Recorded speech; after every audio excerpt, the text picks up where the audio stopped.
Сергей Ахэ, как переводится название реки Кынгырга в Тункинском районе? Самая популярная версия – барабан, или в оригинале хынгырык, поскольку Кынгырга достаточно громко шумит, сбегая с гор у поселка Аршан.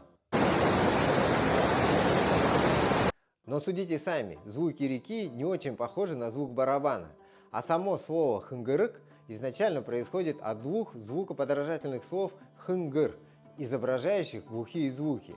Соответственно, хынгыр-гх означает греметь, грохотать. В современном бурятском языке эти три слова слились в один глагол хынгыр-гх, ровно с тем же значением. От него происходит причастие хынгыр-гэ, передающее признак действия греметь, грохотать.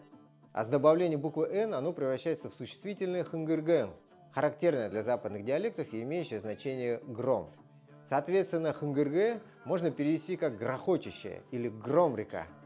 Мне лично этот вариант больше нравится. Послушайте еще раз сами.